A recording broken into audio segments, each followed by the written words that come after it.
"Excuse me, may I have a loaf of bread? I only have $1. The young cashier froze as she looked at the crumpled bill in the old man's hand.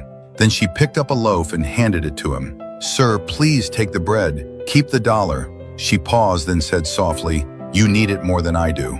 The old man took the bread, his hands trembling. "Child, thank you. May God bless you." Before the cashier could respond, a furious voice exploded behind her. The manager stormed out, pointing at her and shouting, "Who gave you permission to feed this filthy beggar in my store?" He snatched the bread from the old man, threw it to the ground, and crushed it under his foot. "Get out! This is not a place for someone like you." The customers gasped. The entire street fell silent. But what the manager didn't know was, in just a few minutes, he would be standing there, unable to say a single word. This happened at a chain bakery on a street corner in Seattle.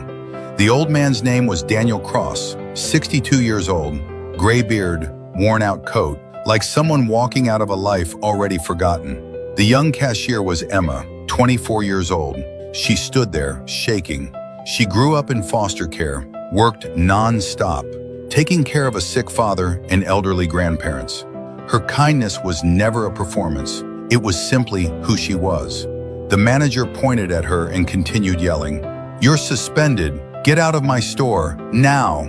The old man lowered his head, watching everything in silence.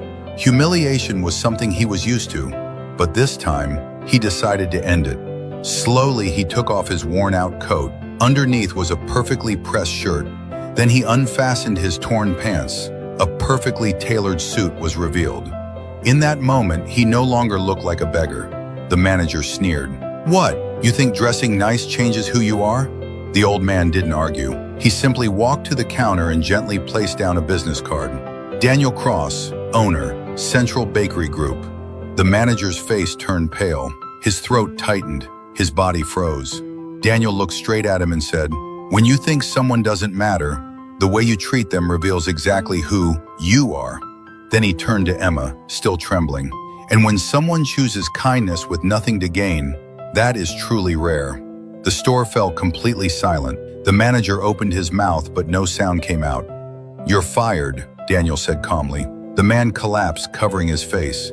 Daniel added, "Cruelty exposes character." He paused. "So does kindness." Then he looked at Emma. "Starting today, you are the new manager of this store." Tears poured down Emma's face. If you were Emma, what would you have done? Let me know in the comments.